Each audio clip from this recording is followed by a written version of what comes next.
Você já teve a sensação de que a sua conta de energia está cada vez mais cara? Mesmo sem mudar quase nada na sua rotina, você olha o valor, balança a cabeça e pensa, isso não faz sentido. E a verdade é que, na maioria das vezes, não faz mesmo, porque ninguém nunca te ensinou a ler uma conta de luz de verdade. A conta de energia não mostra só o que você consumiu, ela esconde cálculos, impostos, taxas obrigatórias, bandeiras tarifárias e cobranças que passam despercebidas, mas que no final do mês fazem o valor disparar. Nesse vídeo completo, eu vou te mostrar como cada linha da conta influencia no valor final, como funciona o cálculo de consumo em kWh, porque 2 meses com consumo parecido podem ter valores muito diferentes, onde estão os impostos escondidos e como analisar o medidor de energia na sua casa de forma prática. Tudo isso com exemplos reais, linguagem simples e sem complicação. Deixa o like, porque isso ajuda esse vídeo a chegar a muito mais pessoas, e comenta aqui embaixo se a sua conta de luz já veio mais cara do que você esperava. Agora vamos começar do jeito certo, entendendo o que realmente está escrito na sua conta de energia. Antes de olhar o valor final da conta, você precisa aprender uma coisa: a conta de luz não começa no total a pagar. No topo da conta de luz aparecem informações básicas como nome do titular,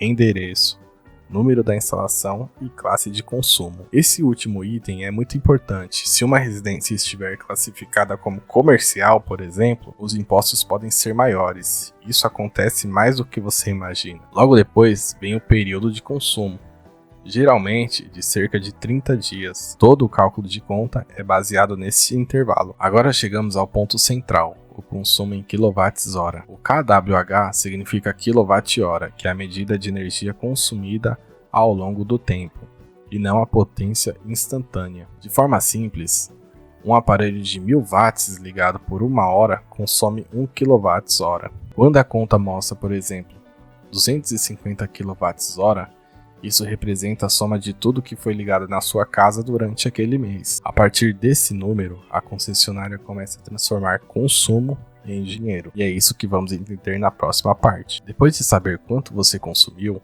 entra em cena a tarifa do kWh. Esse é o valor que a concessionária cobra por cada kWh consumido. E ele não é fixo. Ele inclui custos de geração de energia, transmissão, distribuição e encargos definidos pelo governo. Exemplo prático: se o kWh custa 80 centavos e você consumiu 250 kWh, só de energia básica temos 250 vezes 80 centavos, que resulta em R$200. Mas esse valor ainda pode aumentar por causa das bandeiras tarifárias. A bandeira tarifária indica se a energia está mais cara ou mais barata de produzir naquele período.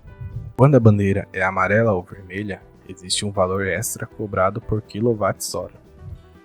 Isso significa que, mesmo sem mudar o seu consumo, a conta pode subir apenas por conta da bandeira tarifária ativa naquele mês. E tem mais: esse valor extra também sofre cobranças de impostos. Aqui está um dos maiores motivos da conta de luz ser alta: os impostos. Os principais são ICMS, PIS e CONFINS. Eles não aparecem de forma clara, mas podem representar uma grande parte do valor final. Vamos a um exemplo simples. Se o custo de energia ficou em R$200, o ICMS pode adicionar algo entre 18% e 25%, dependendo do estado. Se for 25%, já são R$50 a mais. Somando PIS e CONFINS, esse valor pode subir ainda mais, chegando facilmente perto de R$270, sem que você perceba exatamente onde isso aconteceu. Além disso, os impostos também incidem sobre a bandeira tarifária, o que aumenta ainda mais o impacto no valor final. Mesmo que você consuma pouca energia, existe um valor mínimo que sempre será cobrado: o custo de disponibilidade. Existe um valor mínimo que sempre será cobrado: o custo de disponibilidade. Ele depende do tipo de ligação da sua casa. Monofásica, cerca de 30 kWh. Bifásica, cerca de 50 kWh. Trifásica, cerca de 100 kWh. Ou seja, se o consumo for menor do que isso, você paga esse mínimo do mesmo jeito. Além disso, existem outras cobranças como iluminação pública, encargos setoriais, ajustes e diferenças de leitura. A taxa de iluminação pública, por exemplo, é definida pela prefeitura e continua sendo cobrada independente do quanto você economize dentro de casa. Na próxima parte, a gente vai sair do papel e ir para a prática. Como conferir se o consumo está correto analisando o medidor de energia.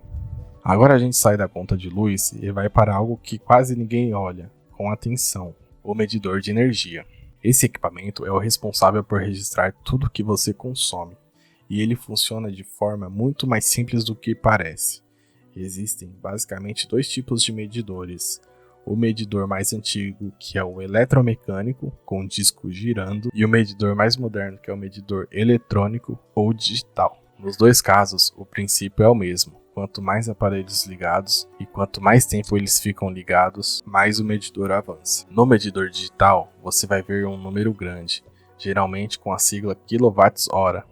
Esse número é o total acumulado desde que o medidor foi instalado. A concessionária não mede o quanto você gastou no mês diretamente. Ela faz o seguinte cálculo: leitura atual do medidor menos a leitura do mês anterior.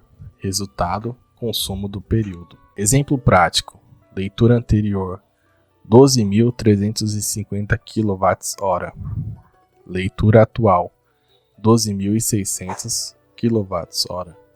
Consumo do mês 12.600 menos 12.350 é o total de 250 kWh nesse período. Esse número é exatamente o que aparece na sua conta, por isso é tão importante saber onde fica o medidor da sua casa e acompanhar a leitura, principalmente se a conta vier com um valor fora do normal. Agora que você já entendeu como o consumo é medido, chegou a hora de responder uma pergunta clássica: o que de fato faz a conta de energia subir? Muita gente acha que são as lâmpadas ou a televisão, mas na prática não são esses os maiores vilões. O que mais pesa na conta são os equipamentos que têm alta potência, ficam ligados por muito tempo ou trabalham de forma contínua. Vamos a alguns exemplos reais. O chuveiro elétrico é um dos campeões. Um chuveiro comum tem potência entre 5.500 e 7.500 watts. Se ele fica ligado 30 minutos por dia, pode consumir facilmente 70 a 90 kWh por mês. A geladeira também consome bastante. Não tem potência alta, mas porque fica ligada 24 horas por dia, dependendo do modelo, pode representar 30 a 60 kWh mensais. O ar-condicionado é outro ponto crítico. Um aparelho de 12.000 BTUs pode consumir 150 kWh ou mais por mês, dependendo do tempo de uso e de temperatura ajustada. Já aparelhos como televisão, roteador, computador e lâmpadas de LED têm consumo bem menor, principalmente quando comparado aos três anteriores. Quando você soma vários equipamentos médios ligados ao mesmo tempo, o consumo cresce sem que você perceba. E é por isso que entender potência vezes tempo de uso é essencial para prever sua conta de energia. Na próxima parte, vamos aprender a calcular o consumo de um aparelho específico de forma simples, usando dados reais. Agora você vai aprender algo que pode mudar totalmente a forma de enxergar sua conta de luz. Como calcular, por conta própria, o consumo de qualquer aparelho. Esse cálculo é simples e usando apenas três informações: potência do aparelho em watts, tempo de uso por dia e quantidade de dias no mês. A potência você encontra na etiqueta do equipamento ou no manual. Ela normalmente vem representada pela letra W, que significa watts. A fórmula é esta: potência, que é watts, dividido por 1000, vezes horas por dia, vezes dias do mês, que é igual ao consumo em kWh. Vamos para um exemplo bem real. Suponha um chuveiro de 6.800 watts, usado 20 minutos por dia, que fracionado dá 0,33 hora. Durante 30 dias, o cálculo sai dessa seguinte forma: 6.800 dividido por 1000, que dá igual a 6,8 kW. 6,8 kW vezes 0,33 vezes 30, que são os 30 dias, dá 67 kWh no mês. Agora imagina que o quilowatts custa 80 centavos. 67 kWh mês vezes 80 centavos dá R$ 53,16. R$1,60 só de chuveiro. Outro exemplo é o ar-condicionado de 1.200 watts, ligado por 8 horas por dia. 1.200 dividido por 1.000 dá 1,2. 1,2 vezes 8 vezes 30 dá 288 kWh. Esse único aparelho já consumiria mais energia do que muitas casas inteiras. Esse tipo de cálculo permite identificar vilões de consumo, prever o valor da sua conta, ajustar hábitos antes do fim do mês. Quando você entende isso, a conta de luz deixa de ser uma surpresa e passa a ser previsível. Na próxima parte, vamos falar sobre erros comuns, desperdícios invisíveis e hábitos que aumentam a conta sem você perceber. Agora que você já sabe ler a conta, entender o medidor e calcular o consumo, é a hora de falar sobre algo que passa despercebido. Os desperdícios invisíveis são pequenos hábitos ou problemas que sozinhos parecem inofensivos, mas somando fazem a conta subir mês após mês. Um exemplo clássico é o modo standby, televisão, micro-ondas, videogame, decodificador e até carregadores continuam consumindo energia mesmo desligados no controle. Individualmente, o consumo é pequeno, mas ao longo do mês pode representar vários kWh a mais. Outro ponto é a instalação elétrica antiga ou mal feita. Fios subdimensionados, emendas ruins e contatos frouxos causam aquecimento e perda de energia, que faz o consumo aumentar sem entregar benefício nenhum. Equipamentos mal conservados também consomem mais. Geladeira com borracha da porta ressecada, filtro de ar sujo, chuveiro com resistência desgastada, tudo isso faz o aparelho trabalhar mais para entregar o mesmo resultado. Tem também o erro de confiar apenas no valor da conta, sem conferir o consumo em kWh. Às vezes o aumento não vem da tarifa, mas de um hábito novo que passou despercebido. Entender esses detalhes ajuda a corrigir problemas antes que eles se tornem um gasto fixo todo mês. Na última parte, vamos juntar tudo e mostrar como analisar sua conta do início ao fim, além de deixar orientações finais para economizar de forma consciente. Chegamos à parte final, e agora você já tem todas as peças do quebra-cabeça. Entendeu cada linha da conta, sabe como o kWh é calculado, conhece o impacto das bandeiras tarifárias e impostos, sabe ler o medidor de energia, consegue identificar os vilões do consumo e erros que aumentam a conta. Agora, como juntar tudo isso para analisar uma conta real do começo ao fim? Bom, primeiro, comece pelo consumo em kWh. Veja se o valor bate com o que você espera pelo uso de aparelhos. 2. Confira a tarifa do kWh e a bandeira ativa.